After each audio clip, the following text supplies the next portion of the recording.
සබරගමුව පළාත් අධ්‍යාපන දෙපාර්තමේන්තුව විසින් 6 ශ්‍රේණී දරුවන් සඳහා 2018 වර්ෂයේ පළවන වාර පරීක්ෂණය සඳහා ලබා දුන් විද්‍යා ප්‍රශ්න පත්‍රය මෙහිදී අප සාකච්ඡා කරන ලබනවා.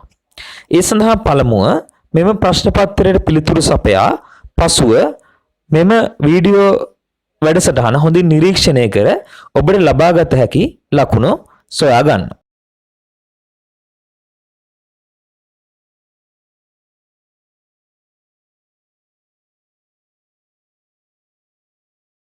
ප්‍රශ්න පත්‍රයේදී කෙටි ප්‍රශ්න 20කින් සමන්විත වන අතර රචනා ප්‍රශ්න 6කින් සමන්විත වෙනවා.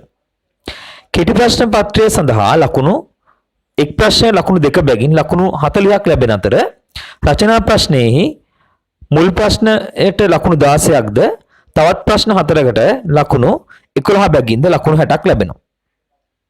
ඒ අනුව සමස්ත ලකුණු සංඛ්‍යාව ඔබට ලකුණු 100ක් මෙම ප්‍රශ්න පත්‍රය සඳහා ලබා ගැනීමේ හැකියාව පවතින. පළමු ප්‍රශ්නය. සුද්ධජීවීන් නිරීක්ෂණය සඳහා සිසුන් ලබාගත් පහත නියදු වලින් අඩුම සුද්ධජීවීන් ප්‍රමාණයක් ඇත්තේ කුමන ද්‍රව්‍යයේද? පිළිතුරු ලෙස පිදුරු පල් කළ ජලය, පොකුණක ජලය, මීපැණි සහ පොල් වතුර යනාදී පිළිතුරු 4ක් ඔබට ලබා දී තිබෙනවා. මේවා අතරින් සුද්ධජීවීන් අඩුම ප්‍රමාණයක් ජීවීන් නිරීක්ෂණය කිරීමක් හැකියාවක් ලැබෙන්නේ මීපැණි වන බව ඔබ මේ වන විටත් දන්නවා ඇතැයි විශ්වාස කරනවා. ඒ අනුව පළවෙනි ප්‍රශ්නය සඳහා පිළිතුරු වනුයේ මීපැණි.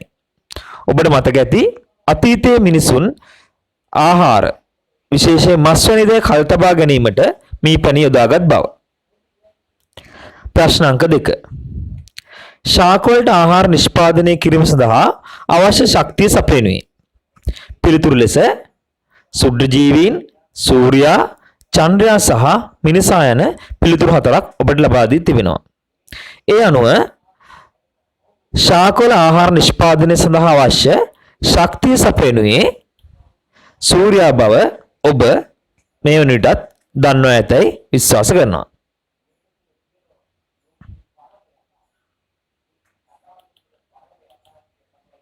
ප්‍රශ්න අංක 3. අජීවී පරිසරයක් හා සම්බන්ධ සංසිද්ධියක් වන්නේ. පිළිතුරු ලෙස පැටවුන් බිහි කිරීම, මල් පිපීම, කුරුල්ලන් පියාඹීම, භූමිකම්පාවක් ඇතිවීම දක්වා තිබෙනවා. පැටවුන් බිහි කිරීම, මල් පිපීම, කුරුල්ලන් පියාඹීම ජීවීන් සිදු කරන ක්‍රියායන් වෙනවා. නමුත් භූමිකම්පාවක් ඇතිවීම අජීවී පරිසරයේ දැකිය හැකි සංසිද්ධියක් වෙනවා. ඒ අනුව තුන්වන ප්‍රශ්නය සඳහා පිළිතුරු වනුයේ භූමිකම්පාවක් ඇතිවීම යන්නයි.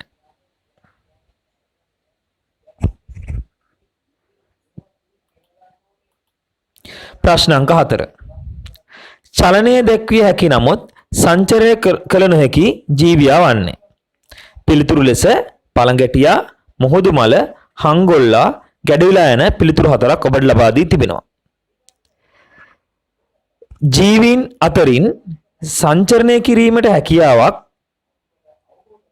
බොහෝ විට සතුන්ට තිබෙනවා. නමුත් මුහුදු මල සහ කොරල් බහුභාවාට සංචරණය කිරීමට නොහැකි.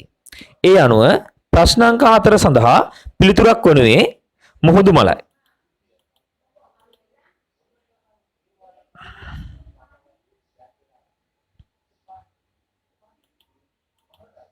ප්‍රශ්න අංක 5.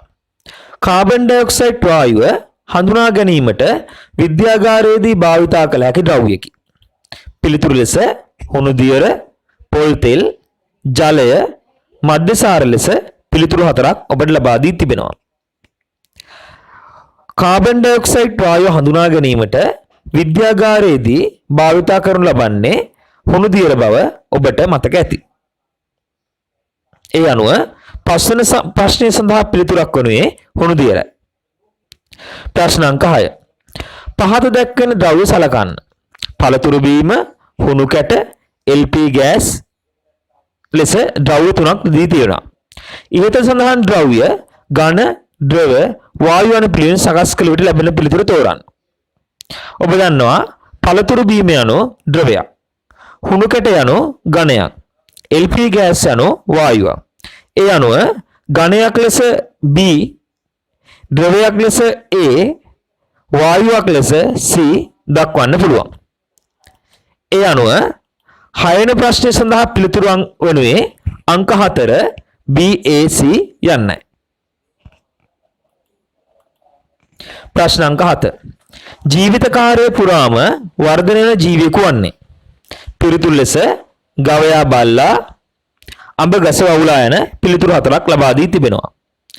ජීවිත කාල පුරාම වර්ධනයේම හැකියාවක් ඇත්තේ ශාකවලට. සතුන්ගේ වර්ධනය යම් කාලයකදී පසුව නතර වීමක් සිදු වෙනවා. ඒ අනුව 7 වෙනි ප්‍රශ්නෙට පිළිතුරක් වනුයේ අඹ ගස යන්නයි.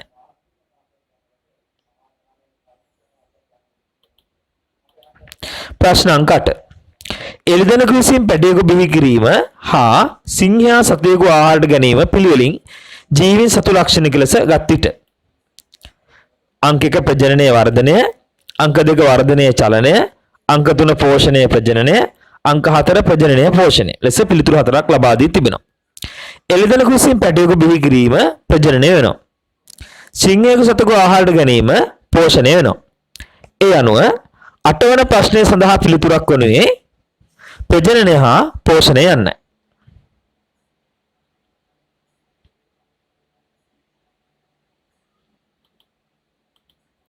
පහත් සඳහන් ජීවි වැඩි ගණනකගේ සංචරණ ක්‍රමය වන්නේ. මෙහිදී ඔබට සර්පෙක්, නයෙක්, කිඹුලෙක් සහ කඩුස්සෙක් ලබා දී තිබෙනවා. පිළිතුරු ලෙස පියෑඹීම, බඩගෑම, පිහිනීම සහ පැන පැන යාම දක්වා තිබෙනවා. ඒ අනුව 9 වෙනි ප්‍රශ්නයට පිළිතුරක් වනුයේ බඩගෑ යාම යන්නයි.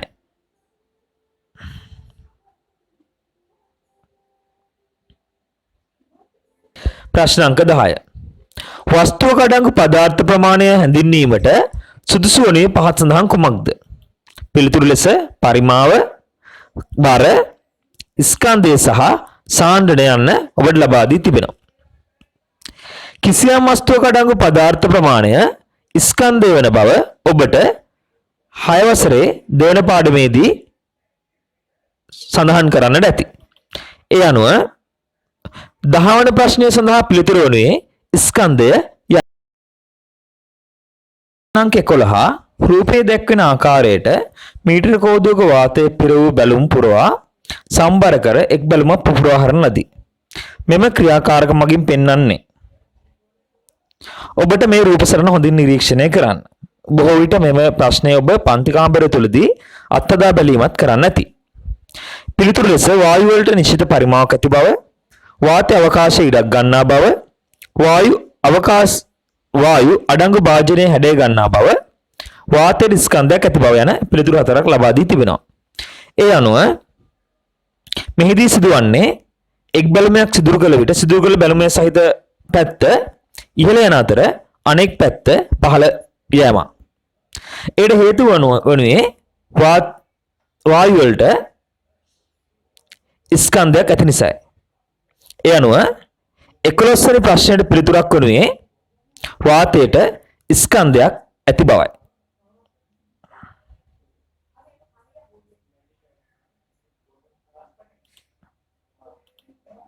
ප්‍රශ්න අංක 12. ඝනද්‍රව වායු යනුවෙන් පදාර්ථය වර්ග කළ හැක්කේ ඒ වායේ හිස්තැනක් අනුවයි. පිළිතුරු ලෙස දෘಢ බව, ස්වභාවය, භෞතික අවස්ථාව, ගන්ධ ශෝධ යන්න ලබා දී තිබෙනවා. ඝනද්‍රව වායු යනුවෙන් පදාර්ථයක් වර්ග කළ හැකි වන්නේ භෞතික අවස්ථාව ලෙස ඔබ දන්නවා ඇති. ඒ අනුව 12 වෙනි ප්‍රශ්නයට පිළිතුරක් වනුයේ භෞතික අවස්ථාව යන පිළිතුරයි.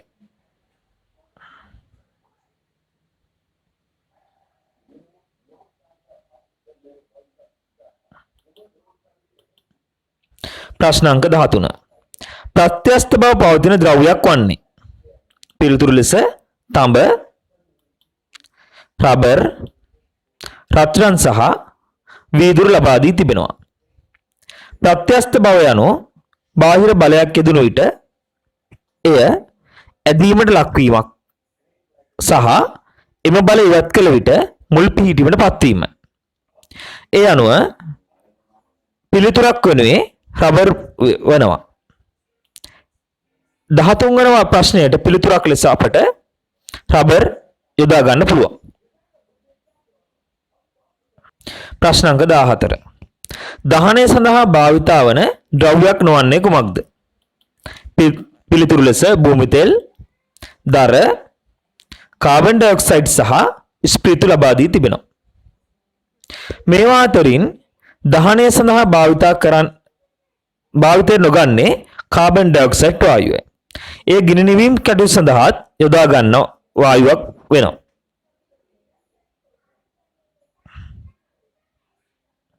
ඒ අනුව 14 වෙනි ප්‍රශ්නෙට පිළිතුරක් වනුයේ දහනය සඳහා භාවිතා නොවන ද්‍රව්‍යයක් ලෙස කාබන් ඩයොක්සයිඩ් යන පිළිතුරයි. ප්‍රශ්න අංක 15. අඩංගු භාජනයේ හැඩය ගන්නා ද්‍රව්‍ය තෝරන්න. පිළිතුරු ලෙස පොත, ලී කැබැල්ල, ගඩොල සහ පෙට්‍රල් ලබා දී තිබෙනවා. ඝන ද්‍රව්‍ය නිශ්චිත හැඩයක් පවතින අතර ද්‍රවවලට නිශ්චිත හැඩයක් නැහැ. එම නිසා එය අඩංගු භාජනයේ හැඩය ලබා ගැනීමක් සිදු වෙනවා.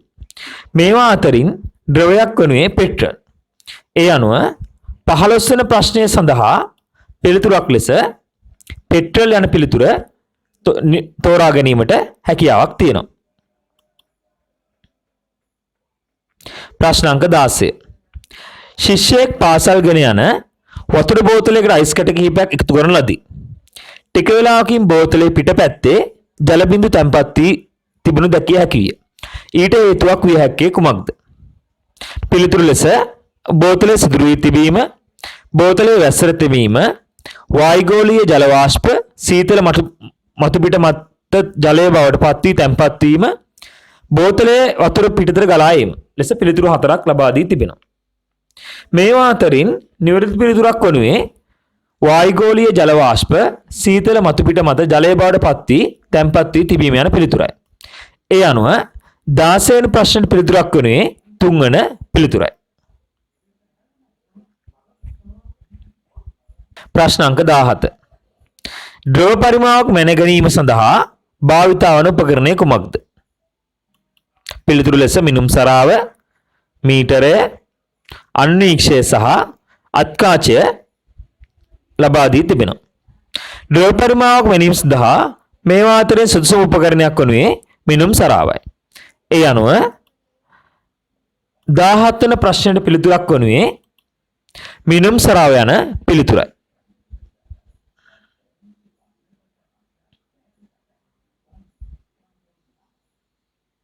ප්‍රශ්න අංක 18. පෘථිවියේ පවතින පරිභෝජනයට ගත හැකි ජල ප්‍රතිශතය කොපමණද? 10%යි, 1%යි, 0.1යි, 0.01යි ලෙස පිළිතුරු 4ක් ලබා දී තිබෙනවා. පෘථිවියෙන් 70%ක්ම ජලයෙන් වැසී පැවතියත් ඉන් වැඩි කොටසක් කරදිය වන අතර ඊළඟට වැඩිම කොටස අයිස් සහ ග්ලැසියර වෙනවා. මිනිසාට ප්‍රයෝජනගත හැකි ජලයේ ප්‍රමාණය වනුයේ 0.01යි. ඒ අනුව 18 වෙනි ප්‍රශ්නයට පිළිතුරක් වනුයේ 0.01 යන පිළිතුරයි.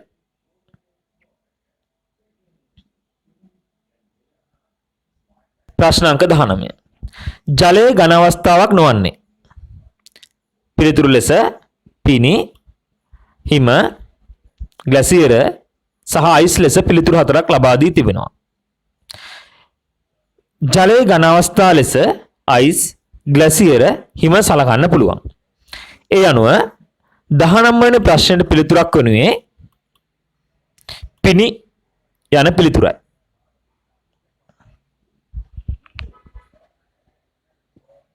ප්‍රශ්න අංක 20.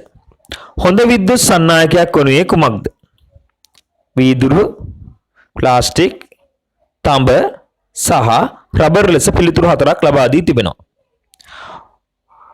විද්‍යුත් සන්නායකයක් යනු විදුලිය හොඳින් ගමන් ගන්නා ද්‍රව්‍යයක්. දී ඇති පිළිතුරු අතරින් විද්‍යුතය හොඳින්ම ගමන් කරන්නේ තඹ මගින්. ඒ අනුව 20 වෙනි ප්‍රශ්නෙට පිළිතුරක් වනුයේ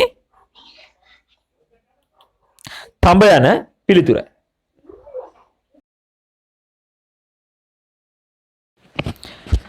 දෙවෙනි කොටසට පිළිතුරු ලබා ගන්න ආකාරය සලකා බලමු.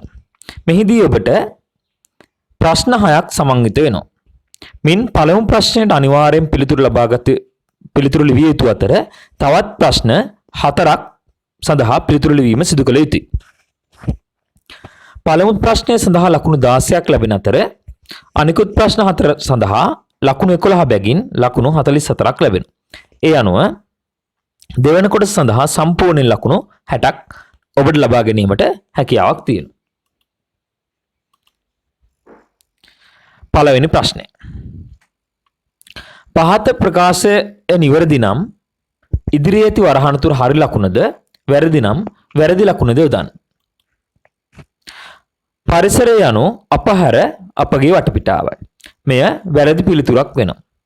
ඒට හේතුව වනුයේ අපත් පරිසරයේම කොටසක් වන නිසා. ප්‍රශ්න අංක 2. අප අවට ඇති දේ පදාර්ථය හා ශක්තිය ලෙස ප්‍රධාන කොටස් දෙකකට බෙදිය හැකිය. මෙය නිවැරදි ප්‍රකාශයක් වෙනවා. ප්‍රශ්න අංක 3. පරිසරයේ පවතින්නේ ජීවී සහ අජීවී ද පමණි. මෙයත් නිවැරදි ප්‍රකාශයක් ලෙස සලකන්න පුළුවන්. ප්‍රශ්න අංක 4. වර්ධනය පෝෂණය අවකාශය ඉඩක් ගැනීම ජීවී ලක්ෂණ වෙනවා. මෙය වැරදි ප්‍රකාශයක් වෙනවා. ඒට හේතු වනුයේ අවකාශයේ ඉඩක් ගැනීම ජීවී භවයේ ලක්ෂණයක් නොවන නිසා. ප්‍රශ්න අංක 5. කලපු තුල මිරිදියේ ජලය අඩංගු වේ. මෙය වැරදි ප්‍රකාශයක් වෙනවා. ඒට හේතුව කලපු තුල අඩංගු ජලය කිවුල් දිය ලෙස හැඳින්වීමක් සිදු කරනවා. ප්‍රශ්න අංක 6. සංයුක්ත ආලෝක අන්වීක්ෂය ක්‍රියා කරන්නේ විදුලියනේ. මෙය වැරදි පිළිතුරක් ලෙස තෝරා ගන්නට පුළුවන්. ජලය ඝනද්‍රව වායු අවස්ථා යන තුනේම දැකිය හැකිය. මෙය නිවැරදි පිළිතුරක් ලෙස තෝරා ගන්න පුළුවන්. සතුන්ට මෙන්ම ශාක වලටද සංචරණය කළ නොහැකිය. මෙය වැරදි පිළිතුරක් ලෙස තෝරා ගන්නට පුළුවන්. ඒට හේතු වනුයේ සතුන්ට සංචරණය කළ හැකිවීමත් ශාක වලට සංචරණය කළ නොහැකි වීමත්ය. ප්‍රශ්න සියල්ලම නිවැරදි නම් එක් ප්‍රශ්නයකට එක ලකුණ බැගින් ලකුණු 8ක් ඔබට ලබා ගැනීමට හැකියාවක් පවතිනවා.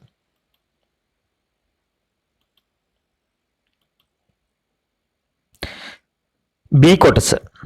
සුදුසු වචනයා කරන්න. බංගුර ද්‍රව්‍යයක් ලෙස අපට වීදුරු සලකන්න පුළුවන්. බංගුර ද්‍රව්‍යයක් යනු බලයක් යෙදූ විට කැඩි කුඩු යන දෙයක් ලෙස ඔබ දන්නවා. ජීවි ලක්ෂණයක් ලෙස වර්ධනය සලකන්න පුළුවන්. ජීවීන්ගේ ලක්ෂණ ලෙස වර්ධනය, පෝෂණය, බහිස්රාවය, ශ්වසනය, ප්‍රජනනය ආදිය සලකීමේ හැකියාවක් පවතිනවා. මුහුදු ජලය ලෙස කරදිය සලකන්නට පුළුවන්. සාගර සහ මුහුදු තුල ඇත්තේ කරදිය ජලයයි. තමා විසින්ම ආහාර නිපදවා ගන්නා ජීවීන් ස්වයංපෝෂීන් ලෙස හැඳින්වීමක් සිදු කරනවා.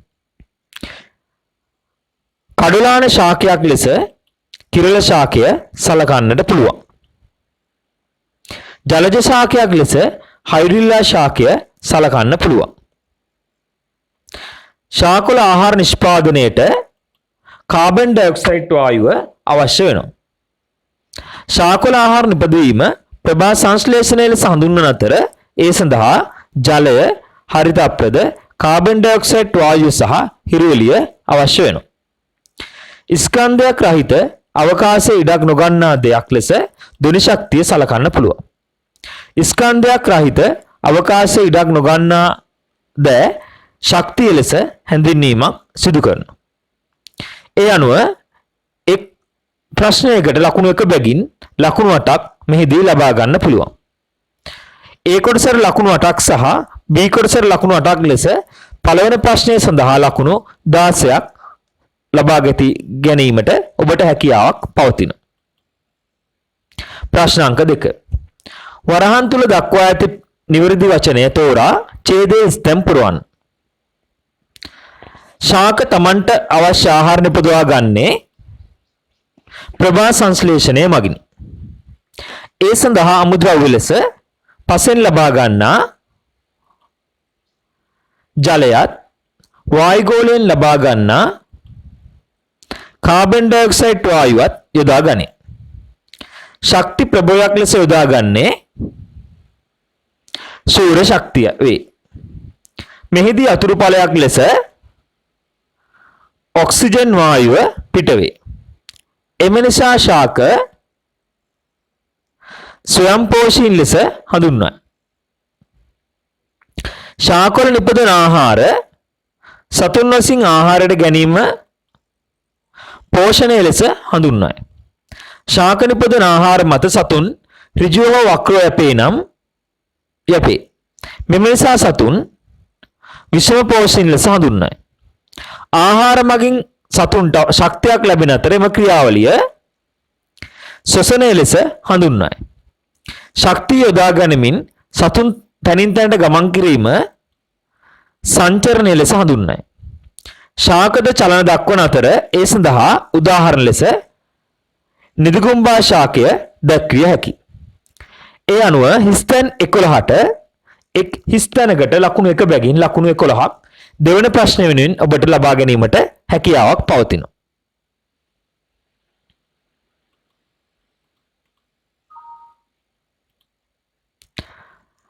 ප්‍රශ්න අංක 3. අප අවට පරිසරයේ ද්‍රව්‍ය හා ශක්තියින් බොහෝ ප්‍රමාණයක් පවතී. ඒවා අපට සංවේදී වන විවිධ ක්‍රම පවතී. පරිසරය නිරීක්ෂණය කිරීමට විවිධ ඉන්ද්‍රියන් උපකාරී වේ. ඒ අනුව පහත වගුව පුරවන්න. සංවේදී ඉන්ද්‍රියන් ලෙස ඇස, කන, නාසය, දිව හා සම සලකන්න පුළුවන්. ආලෝකය සහ වර්ණය සංවේදී වන ඉන්ද්‍රිය වනුයේ ඇසයි. ස්පර්ශය සංවේදී වන ඉන්ද්‍රිය වනුයේ සමයි. ධ්වනිය සංවේදී වන ඉන්ද්‍රිය වනුයේ කනයි. රස සංවේදනය වන ඉන්ද්‍රිය වනුයේ දිවයි. නාසය මගින් ලබා ගන්නා සංවේදනය වනුයේ ගන්ධයයි. එනම් ගඳ හා සුවඳයි. හිස්තැන් පහම නිවැරදි නම් ලකුණු 5ක් ඔබට ලබා ගැනීමට හැකියාව පවතිනවා. දෙක කොටස. නිරීක්ෂණ ලබා ගැනීමට විවිධ උපකරණ උදව් වේ. එම උපකරණය පිළිබඳව නිවැරදි භාවිතය සොයා දෙපස ගලපන්න. උෂ්ණත්වමානය මගින් උණුසුම හෝ සීතල මැන ගැනීමට හැකියාවක් පවතිනවා. දුරේක්ෂය මගින් වල්ගාතරුවක් කඩා වැටීම නිරීක්ෂණය කරන්න පුළුවන්. දුරේක්ෂය මගින් නිරීක්ෂණය කිරීමේදී වස්තුවේ යටිකුරු ප්‍රතිබිම්බයක් ඔබට බලා ගැනීමට හැකියාවක් පවතිනවා. ප්‍රිස්ම දෙනිතිය මගින් ක්‍රීඩා තරගයක් හොඳින් නැරඹීම සිදු කරගන්න පුළුවන්. අත්කාචය මගින් කුඩා අකුරු විශාල කර බැලීමට හැකියාවක් පවතිනවා. තරාදිය මගින් වස්තුවක ස්කන්ධය මැන ගැනීමට හැකියාවක් පවතිනවා. අන්වේක්ෂය මගින් සුද්ධජීවීන් නිරීක්ෂණය කිරීමට පුළුවන්. ඒ අනුව තුන්වන ප්‍රශ්නය සඳහා සම්පූර්ණ ලකුණු 11ක් ඔබට ලබා ගැනීමේ හැකියාවක් පවතිනවා.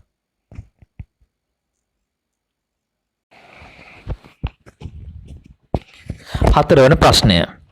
ජීවීන් වර්ගීකරණය සඳහා දෙබදුන් සුචි භාවිතා කරයි. දී ඇති ජීවීන්ට අනුව පහත දී ඇති දෙබදුන් සුචිය සම්පූර්ණ කරන්න. දෙබදුන් සුචියක් යනු කිසියම් ලක්ෂණයක් පදනම් කරගෙන එම ලක්ෂණය තිබීම හෝ නොතිබීම අනුව ජීවීන් කාණ්ඩවලට වෙන් කිරීමයි. මේ සඳහා තෝරා ගන්නා ලක්ෂණය පහසුවෙන් බාහිරින් හඳුනාගත හැකි ලක්ෂණයක් විය යුතුයි.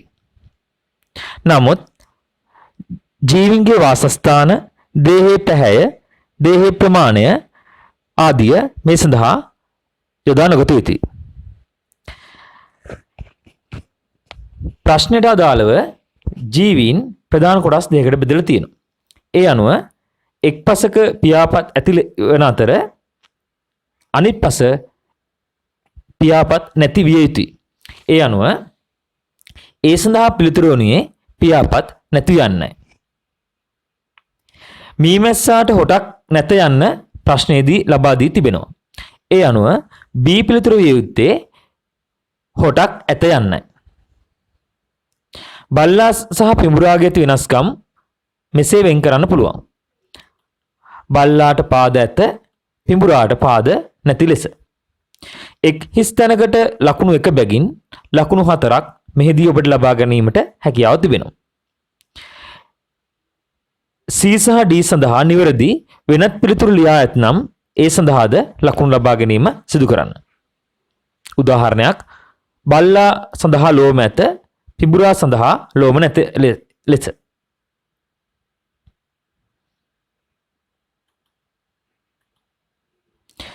අපාවට පරිසරයේ ඇති ප්‍රධානම ජීවී කාණ්ඩ 3 නම් කරන්න. මෙහිදී එක් ජීවී කාණ්ඩයක් සඳහා එක ලකුණු බැගින් ලකුණු 3ක් ඔබට ලබා ගැනීමට හැකියාව තියෙනවා. ඒ අනුව පිළිතුරු ලෙස ශාක, සතුන් සහ සුද්ධ ජීවීන් දක්වන්න පුළුවන්.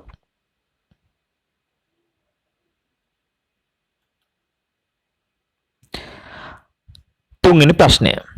පහත වගුව පිළිතුරු පත්‍රයේ සටහන් කරගෙන සුදුසු ලක්ෂණ යොදා ගනිමින් වගුව සම්පූර්ණ කරන්න. පදාර්ථයේ අවස්ථා සහ හැඩය සහ පරිමාණ මෙහිදී ඔබට ලබා දී තිබෙනවා. නිශ්චිත හැඩයක් ඇති පදාර්ථයේ අවස්ථාව වනුයේ ඝන පදාර්ථයයි. ඒ අනුව ඒ සඳහා පිළිතුරු වනුයේ ඝන යන්නයි. ඝන පදාර්ථයට නිශ්චිත පරිමාවක් ඇත.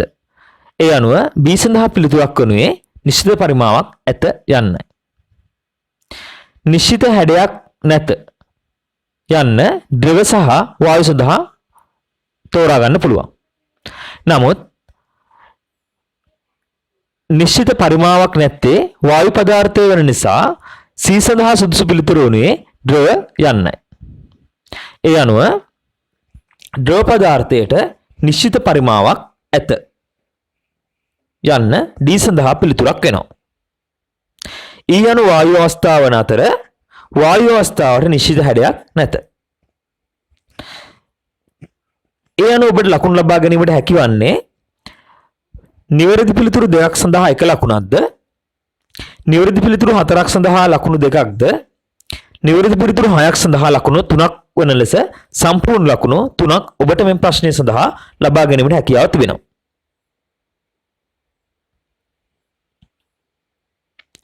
රබර් පටිය සතු සුවිශේෂී ගුණාංගය කුමක්ද? මේ සඳහා පිළිතුරු විය යුත්තේ ප්‍රත්‍යස්ත බව යන්නයි. එම පිළිතුරු ඔබ ලියා ඇතනම් ඔබට ලකුණු 1ක් ලබා ගැනීමට හැකියාව ඇත. ඒ අනුව 4 වෙනි ප්‍රශ්නය සඳහා සම්පූර්ණයෙන්ම ඔබට ලකුණු 11ක් ලබා ගැනීමට හැකියාව ඇත. ප්‍රශ්න අංක 5. ජලය ලෝකයේ වැදගත් සම්පතකි. එම නිසා ජල සම්පත සුරකීම ඉතාම වැදගත් කරුණකි. ජීවයේ පැවැත්ම සඳහා ජලයේ වැදගත්කම් 2ක් සඳහන් කරන්න. මේ සඳහා ඔබට ලකුණු 2ක් ලබා ගැනීමේ හැකියාවක් පවතිනවා. ජීවයේ පැවැත්ම සඳහා ජලයේ වැදගත් වන ආකාර කිහිපයක් ඔබට මෙහිදී දැක් ගන්න පුළුවන්. ජීවී දේහවල පෝෂක පරිවහනය, ශාකවල ඛනිජ ලවණ උරා ගැනීමට, ශාක ඍජුව තබා ගැනීමට, ශාක තුල ආහාර නිපදවීමට, ජීවීන්ට සිසිල්ව තැබීමට, ජලජ ජීවීන්ට ජීවත් වීමේ මාධ්‍යයක් ලෙස, සතුන්ගේ ආහාර ජීර්ණයට බහිශ්‍රාවී වී මාධ්‍යයක් ලෙස ඔබට දක්වා තිබෙනවා.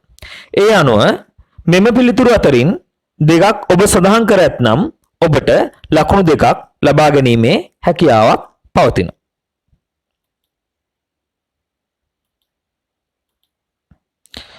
ප්‍රශ්න අංක 2. මිනිස් ක්‍රියාකාරකම් නිසා ජල දූෂණය වන ආකාර 2ක් ලියන්න. මේ සඳහා ඔබ පිළිතුරු 2ක් ලබා දී තිබේ නම් ලකුණු 2ක් ලබා ගැනීමට හැකියාවක් පවතිනවා. කර්මාන්ත ශාලාවල අපද්‍රව්‍ය සහ අපිරිසුදු ජලය ජලයට මුදා හැරීමෙන් ජල දූෂණයක් සිදුවීමේ හැකියාවක් තියෙනවා. රසායනික ද්‍රව්‍ය සහ විවිධ සේදුම් ද්‍රව්‍ය ජලයට මුදා හැරීම මගින් ජලය දූෂණය වීමට පුළුවන්. පොලිතින් සහ ප්ලාස්ටික් ජලයට මුදා හැරීම මගිනොත් ජල දූෂණයක් සිදු වෙනවා. ගෘහස්ත කැලිගසල ජලයට එකතු කිරීමෙනොත් ජල දූෂණයක් සිදු වෙනවා. මෙම දක්වා ඇති පිළිතුරට අමතරව ඔබ ලියා ඇති වෙනත් නිවැරදි පිළිතුරු සඳහාත් ලකුණු ලබා ගැනීම සිදු කරන්න.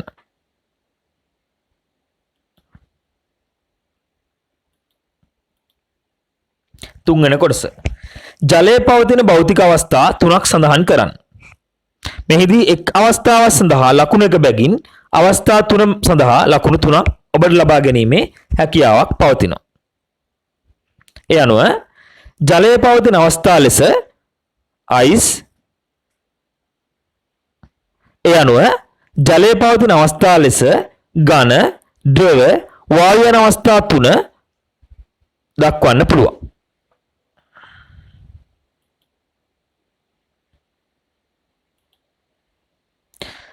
මිරිදිය පවතින ස්ථාන දෙකක් නම් කරන්න.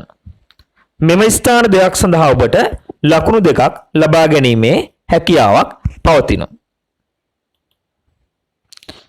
ලිං, පොකුණු, ගංගා, ඇලදොල සහ දියලි යන ආදී ඇති ජලය මිරිදිය ලෙස හඳුන්වන්න පුළුවන්. මීට අමතරව ඔබ ලියා ඇති වෙනත් නිවැරදි ස්ථාන සඳහාද ලකුණු ලබා ගැනීමේ හැකියාවක් පවතිනවා. කරදිය පවතින ස්ථාන නම් කරන්න. ස්ථාන සඳහා ලකුණු දෙකක් ඔබට ලබා ගැනීමේ හැකියාවක් ඇත. මුහුදු සහ සාගර කරදිය ඇති ස්ථාන ලෙස හැඳින්වීම සිදු කරන්න පුළුවන්. ඒ අනුව පස්වන ප්‍රශ්නය සඳහා සම්පූර්ණයෙන්ම ලකුණු 11ක් ලබාගෙන අවසන්.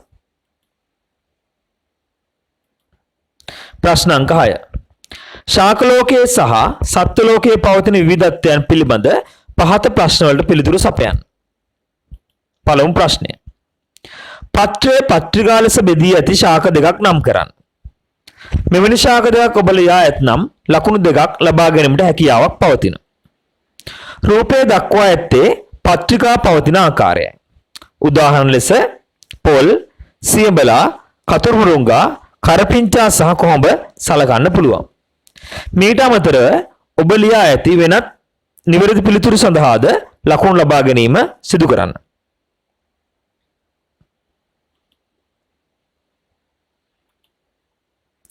පත්‍ර අග්‍රයේ තුරක් ඇති ශාක සඳහා උදාහරණ දෙකක් ලියන්න. මේ සඳහා ඔබට ලකුණු දෙකක් ලබා ගැනීමේ හැකියාවක් පවතිනවා. රූපයේ දක්වා ඇත්තේ පත්‍ර අග්‍රයේ තුරක් ඇති ආකාරය. මේ සඳහා උදාහරණ ලෙස බෝ, වැටකෙයියා වැනි ශාක සලකන්න පුළුවන්. ඔබ ලියා ඇති වෙනත් පිළිතුරු සඳහාද නිවැරදි පිළිතුරු සඳහාද ලකුණු දෙකක් ලබා ගැනීම සිදු කරන්න. ශාක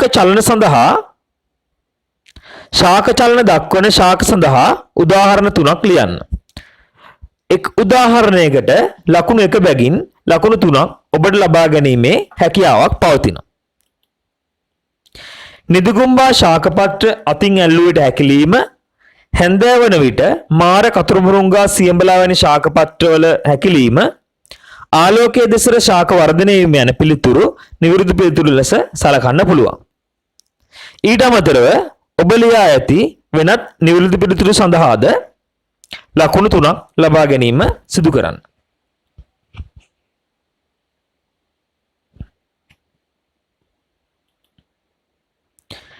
විෂමපෝෂී හා ස්වයංපෝෂී ජීවීන් සඳහා උදාහරණ 1 බැගින් දක්වන්න. විෂමපෝෂී ජීවීන් ලෙස සිංහයා, මොනරා, ගවයා, මිනිසා ආදී ජීවීන් සලකන්න පුළුවන්. මීට අමතරව ඔබ ලියා ඇති වෙනත් සතුන් සඳහාද ලකුණක් ලබා ගැනීම සිදු වෙනවා. ස්වයංපෝෂී ජීවීන් යනෝ තමන්ට අවශ්‍ය වන ආහාර තමන්ම නිපදවා ගන්නා ජීවීන්. අබගස, පොල්ගස, කොස්ගස උදාහරණ ලෙස දක්වන්න පුළුවන්. ඔබ ලියා ඇති වෙනත් ශාක සඳහාද ලකුණක් ලබා ගැනීම සිදු කරන්න. සංචරණය කර නොහැකි නමුත් චලන පමණක් දක්වන සතුන් දෙදෙනෙක් ලියන්න. සතුන් දෙදෙනාම ලියා ඇත්තන් ලකුණු දෙකක් වන අතර එක් සතෙකු පමණක් ලියා ඇත්තම් ලකුණු එකක් ඔබට ලැබෙනවා. ඒ අනුව කොරල් බහුභාවා සහ මුහුදුමල සංචරණ සිදු නොකරන ජීවීන් ලෙස සලකන්න පුළුවන්. ඉන්පසුව කෙටි ප්‍රශ්න පත්‍රයේ ලකුණු සහ රචනා ප්‍රශ්න පත්‍රයේ මුල් ප්‍රශ්නය සහ තවත් ප්‍රශ්න 4ක ලකුණු එකතු කර ලකුණු 100න් ලකුණු සටහන් කරගන්න. මෙම ප්‍රශ්න පත්‍රය සඳහා ඔබ ලබාගත් ලකුණු කමෙන්ට් කරන්න. ඒ වගේම මෙවැනි ප්‍රශ්න පත්‍ර ඉදිරියේදීත් ලබා ගැනීම සඳහා අපගේ YouTube චැනලය subscribe කරන්න.